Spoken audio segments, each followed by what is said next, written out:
Hey family, this is Oscar Sanders, author of Final Hearing, and I'm about to be aired out. Welcome to the Airrred Out. Welcome to the Airrred Out. The Airrred Out show. Welcome to the Airrred. Welcome to the Airrred Out. Welcome to the Airrred Out. The Airrred Out show.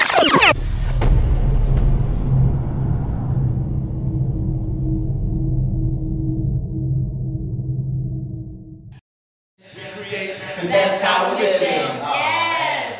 You are locked into the Airrred Out show. What's going on, Pink Panther? To what we say. And type of issue. happens every Saturday. Every Saturday. Absolutely. Quick shout out to the 80s, man. Quick shout out to the 80s.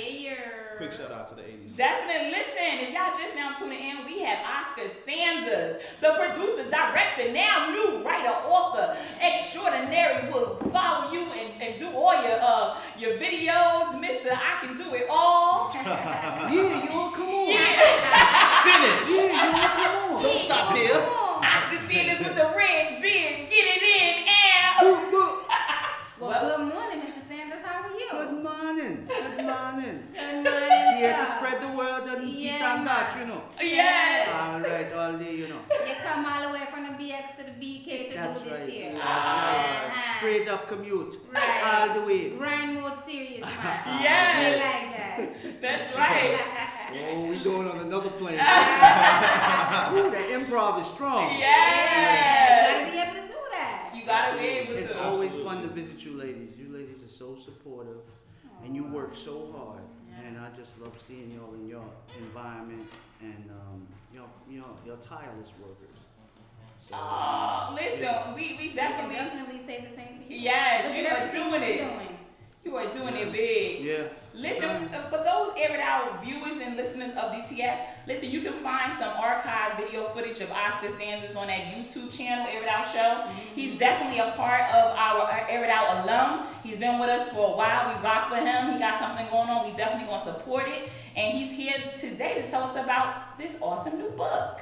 Yeah, it's called Final Hearing, and it was a work that was like 10 years writing, and it's a little different than writing films and screenplays and stuff, and it's a political murder mystery that takes place in the Bronx with some city councilmen, and and it engages with sibling loyalty. You know, everybody has a brother or a sister that finds themselves ensnarled in some kind of like criminal aspect, and you want to support them, especially when you see that they're set up, Right. and then it takes you on this trip all over the Cayman Islands, and there was a time, because this is like the 60s and the 70s in the Bronx when it was really like lawless, and then they were like kind of like political novices. They didn't really know. They wanted to help people, but and it reminds me of like when you're young and you want to be a doctor, you want to be a lawyer, you want to be a police officer, you want to be a fireman. So you really realize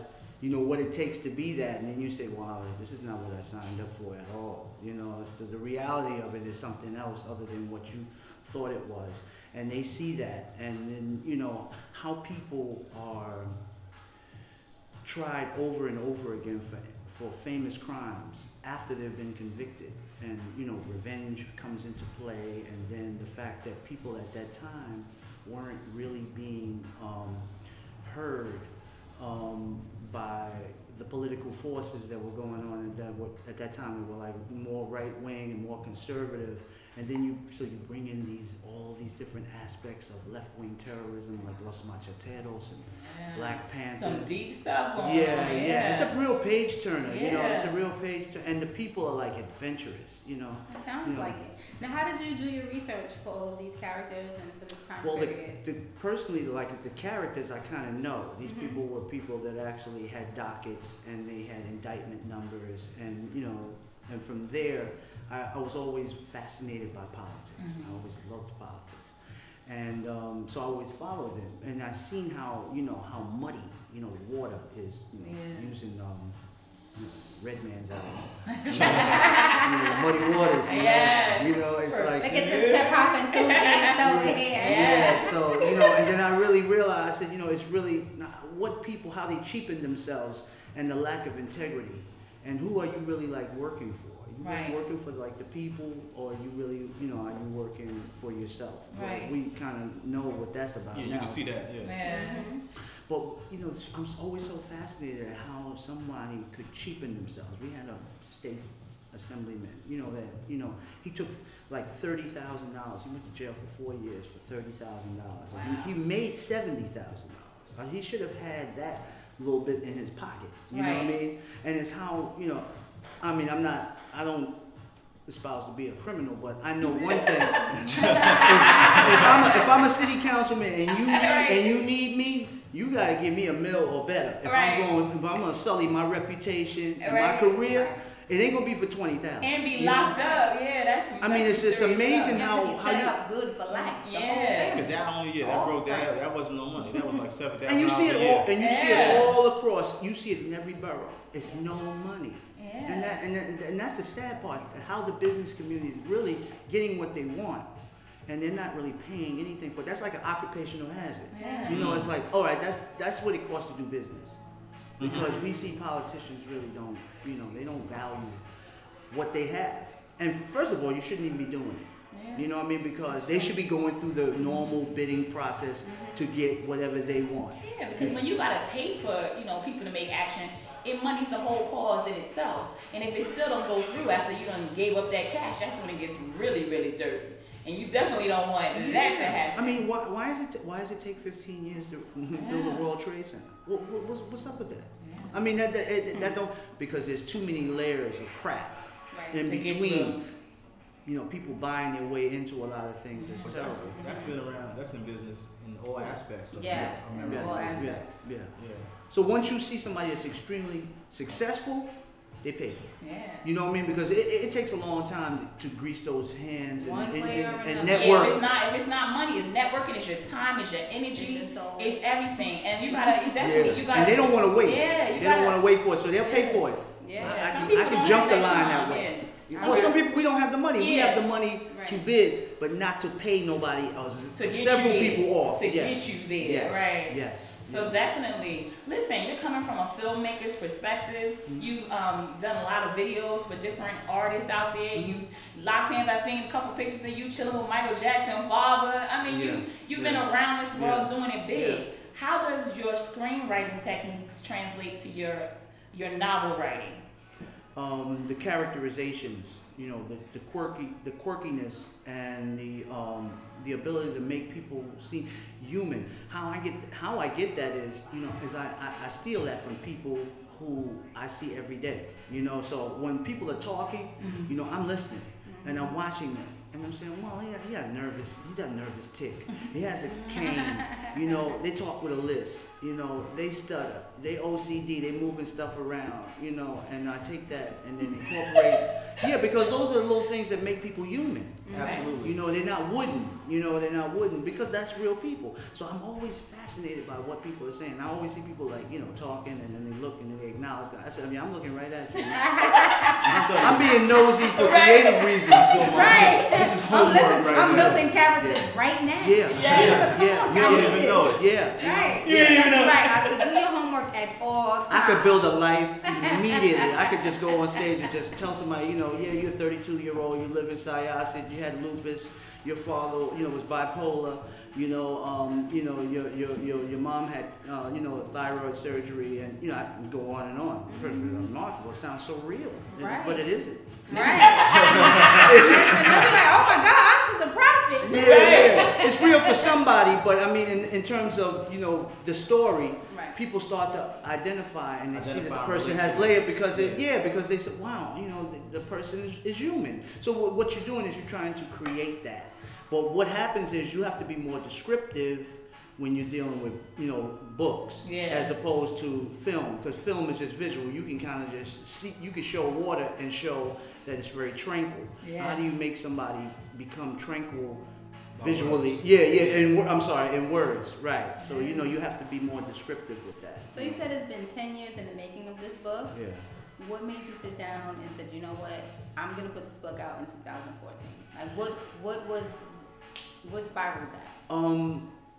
I always wanted a challenge, and I wanted to do something different, and I got tired of just looking at it, Sometimes you have to get up off of it. Okay, so right. So what page were you on? Let's say you were on page, I don't know, 150, and it's 300 pages. No, it was actually finished. It was actually finished in 2009. Wow. Copywritten in 2009. Yeah, you know, and then, but it was like rigor mortis was kind of setting in. So, you know, so yeah, I said, let me tell you, and I had it in a clear, deliberately had it in a clear briefcase. So I would always see that. I would always see that. You know, so every year you're like, I'm gonna put it out this year. Yeah, but then when I was started doing the Billy films and stuff like that, I didn't have the time to really like push that, you know. And I just happened because of the fact that the Michael Carvin movie that I'm doing now, it slowed down because they were traveling. Right. So it was. I said, well, listen, this is the time for me to just go ahead and just do, because it's very hard to like do that when you don't have like a massive team of people really, you know, out there. Yeah. So I said, if I'm going to spend my energy, I can't have all those things. If I was continuing to work with Michael, then I probably would have pushed it back a little bit. Right. But now, you know, I can just like go straight ahead on it. And you know, I started out sending like the last chapter, because I had always vowed, I said that, you know, African Americans can write horror films. Yeah. You know, I mean, you know, so that's how the ending is really graphic and brutal and sick. You know, I mean, yeah, you know, some people might have thought, you know, I had some weird parents, but it wasn't. I came from a nurturing, you know. Well, you have a great imagination. That's how we can see that. Yeah. So I can't wait to read this book. Even as he's talking about it, I can see it like as a film, being a film already. Right. And I'm like ultra excited for you. For those of you that are like looking at him right now and remembering him, he is the same filmmaker from the Billy Bang, and we had him on the show. We discussed that. Stacks Cordero, aka Pink Panther, and myself. We went to that premiere. We saw all the love. That's how we met Cartier and everything. Definitely the tap dancing Sammy Davis. That's right. King. Young Sammy. Yeah. The grind is very heavy. Just like yours. Yeah. So you always have to align yourself with great people. The same way we're all aligned here today. I'm really, really proud of you. I too have, I have a book that's just sitting there, just the same way my play was just sitting there. So when I'm ready, you know, I'll go back and I'll touch it up, which is why I wanted to know like what your process was, like what made you say, okay, let me get up off this book. It was just like the fact that it was like, I don't like to have, and I also don't like things to be unfinished. Right. Yes. You know, because that's like, you know, they're like 2 other projects that I did, and they're not happening. They're just like, you know, it's not working. You know, I started them, and then the people were like, you know, I was like kind of, I felt to a certain degree, maybe kind of like, not misled, but maybe misled. You know, where I thought it was going to really go somewhere, and we didn't really have. You know, we had more of a verbal agreement as opposed to like paper, or just the relationships really weren't that solid.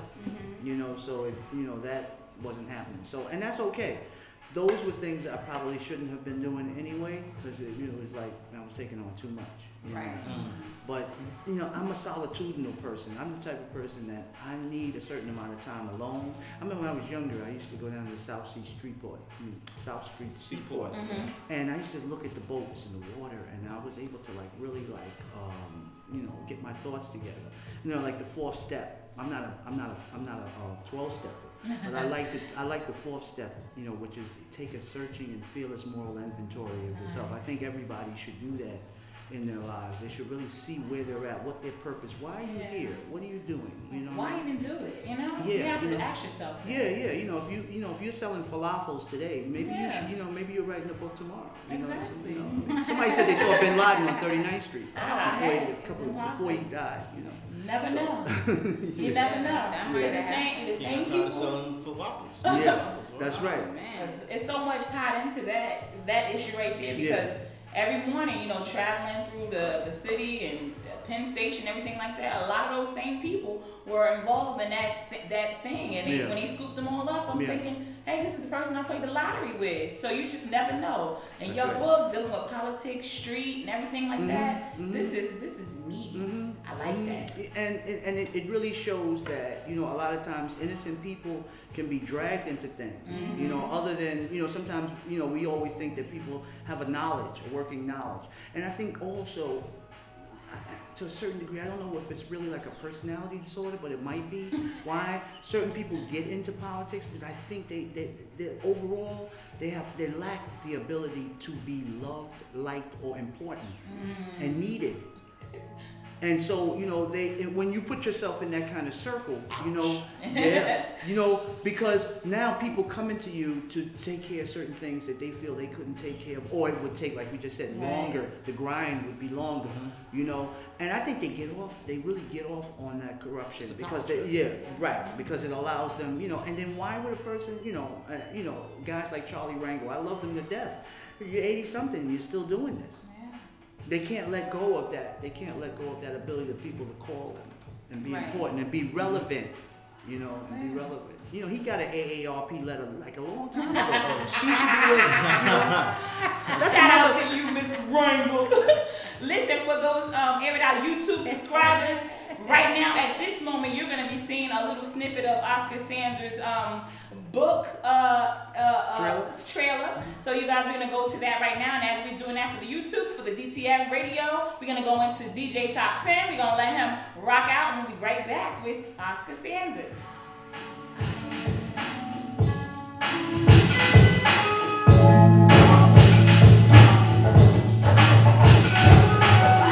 New York life in the 70s was about two things: family and loyalty. There are no two people where this is more profoundly exhibited than in the lives and relationships of Vincent and Reggie Cochran and the infamous bribe and burn trial. You didn't hear about it? New York City, specifically the Bronx, will never be the same. Politics and revenge make strange but understandable bedfellows. I guess that's why their lives were an adventure. Well, I'm off to the Bronx. That's where this adventure begins. I'm Oscar Sanders. Read my novel, Final Hearing, and get enthralled in the lives of Vincent and Reggie Cochran. I bet you'll never be able to put it down.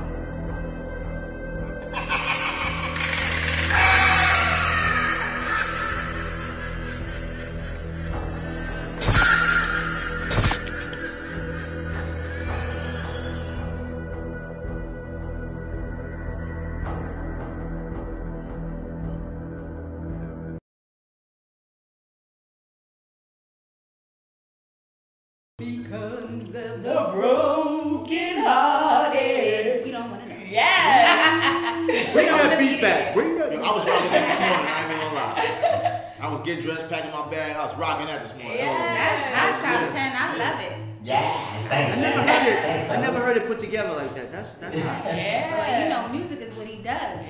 DJ Top 10. Free DJ Zone. Yo, but they got the reverb too. You heard that? You gotta have that. You gotta have that. Yeah, you gotta have that. Definitely. Listen, if y'all just now tuning in, you missing a lot. We got Oscar Sanders on the check-in with us, talking about his book. What's the name of that book? Final Hearing. Final Hearing. And when can we get this book? You can get it on Amazon. So it's available right now. It's on pre-order. Okay. On Amazon, text. Oh man, I can read it off while we talk. Okay. It's on pre-order, and Halloween is actually when it comes out. Oh wow. Yeah. Trick or treats. Yeah. And that is what the politics is all about. Tricks and That's treats. right. I even got to talk to. A la scandal. I even got to talk to Obama, and he was like, you know, get this book right away. Don't waste no more time. I want to read it. Final Michelle wants to read it. We're all going to pass it around. Get a couple of copies in the White House. Get this going on. Yeah. Don't wait one more minute. If they read this book, they can figure out a way to keep people from jumping over that fence. I Okay. know. Why you only have 2 damn dogs? And why? How can he get so close to him? But any other president, you can't even get to the gate, let alone over the fence. They want. Yeah, they try to act like they able didn't to see it. get You know what I think? That's why. You remember when he first came into office? Yeah. He had all those barbecues. I think they want them ribs. They want that fried chicken or something there. You know what I'm saying? Bush and them wasn't really cooking nothing. That's true. It's You know a what I mean? whole different, Yeah. whole different waft of smells. There you go. Exactly. Yeah. White House now. Yeah, but what happened to the But people, still, like you said also? they need to Even the show dogs, up. regardless of the dog, you got Secret Service. Right. Why are they not walking around? Look, Right. I'm gonna say what I say is just observing this presidency. I'll say he demystified what it is to be a president. There's no more hiding behind the wall and we don't know what they do. Right. He personalized it. So you get what I'm saying? He let the cameras and the people in. He come out, go to the cookhouse, he go to the corner store. He you know what I mean? They don't And like that. He Yeah. became real personable, and I believe this is one of the reasons why he had such an impact and such an effective presidency. Yeah, but the disrespect.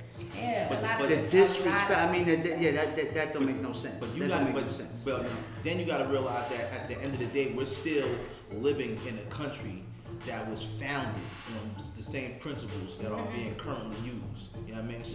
So you can't walk into somebody's house and just walk in their fridge and without paying any kind of respect, any homage, and then resenting them. Right. You know what I mean? Right. And then you Right. kill them, and then whoever's left, you give them your last name and expect there to be everything copacetic. It can't work like that because there's a natural resentment there. You know what I mean? You're right. So all of the disrespect, all of it's because they don't like. Well, that's a whole nother conversation. Yeah. Right.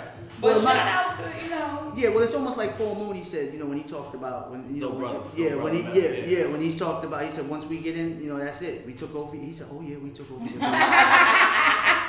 We took over your basketball. We took over your baseball. Right. Now we the president. Right. You'll never be president Number one again. in every sport except hockey. That's right. Right? It's coming. Right. It's coming. That's coming. Right. This is the best hockey player. I don't know if he's the best technically, but they said the best hockey player is the new dude. He's like 20 or 17 or something like that. Is he African Little black kid, exactly. Wow. Yo, and he's cooking. Number Wow. one in every sport. Yeah, There but you go. That's because we're genetically. So Yeah. that's where the plan is to make sure that he's not successful. Because what happens is we might never get back in here if he's successful. Listen, It'll we be a gotta- long we gotta strew rock of out black hard. presidents. That's how they look long term. They said, it's just like egg. If you do a good job, He said he you did stay 2 forever. terms. Oh my God. yes. Listen, With us shout working out against to it. everybody that's locked into DTF Radio Airrred Out Show. We had Oscar Sanders up in here, Mike Andrews, Franco. Miss My Steady. kid. Yes, from that Cabrini Love. Listen, this has been the best show ever, as usual, every Saturday, Saturday, 11 to 12, 11 to 12. with my girl, Pink Panther. my dude, Ill Flicks. and my other dude. It's official Fleet Day J Top 10. The DJ. Yes. All right, now. Oscar Sanders, guess what? What? You have been in out. Yeah. Boom. Yeah. That happened. Where can they reach you? They can reach me at Twitter at Oscar Sanders, MalcolmEntertainment.com is my website. Final Hearing, a novel on Facebook, and the book right now is on all e-readers. That means iBooks, Barnes & Noble, Kobo, Overdrive, Scrib, Oyster, W.H. Smith, TXTR, Baker & Taylor, Bleo, Amazon Kindle, Smashwords. You everywhere, baby. All they gotta do is Google you. Yeah. You That's can That's get what it. I'm talking about. Yeah, and there's a Soviet version, yet. Uh-oh. Nyet. But it's not out yet. Yet. You're good. What's You're the good. release date on that?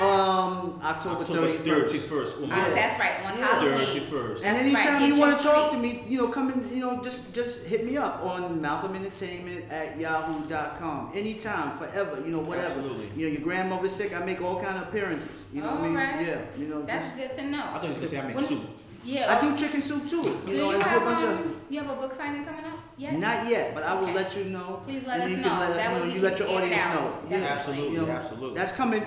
Books, physical books are coming like in either November or December. That's what. Nice. And it's a good, swift read. It's like 161 pages. Oh, that's 161 good pages. I can Yeah. read that on the way to the Bronx. Yeah, she's good. She's good. Yeah. I'm like halfway through Yeah. a book. That She's might like, take I me- finished that already. Yeah. Yes. That might take me a Yes. couple days. Her read grind is Yeah. serious. You know- She's like, you didn't finish it? I'm like, what I happened? got to the introduction. Yeah. Yeah. You will be so happy and refreshed when you read this. You just go and you'll just tell the government, why are you messing with black men? Listen. I can't wait to read it. Listen, before we get out of here, definitely Oscar Sanders. Oscar Sanders. Oh, you turned me into a European. Scanders. They might actually buy it then. That's right. Scandals. Hey, listen, I went to junior Scandalous. high school, and it wasn't until I graduated that people thought I was a brother. Oh. They said, I thought you were white. I said, the cops didn't think so. I know that's right. You didn't need the tax man. Right. That's right. We definitely gonna get a drop made from Ill Flicks, and we're gonna get you wrapped up. And before we go, Mike Andrews, you have something to say? Yeah, I just want everyone to know that I've known these two beautiful women for a long time. You know, Stacks and Lorraine, and so supportive of everybody in this business, and they always show me love and support. You know, and I really feel the love right now. So everything I do, I feel I'm doing it for y'all. So. Aww. That's so sweet. We love you. We love you. Listen, yes. DTF Radio, Mike Andrews, Oscar Sanders, everyone in the room, we all have been Aired Out. Have a great Saturday. Poor girl, rich girl wanna be in Queens. Right now. Right, 4 p.m. Get in there. Ow. Yes, DJ, take us home. Absolutely.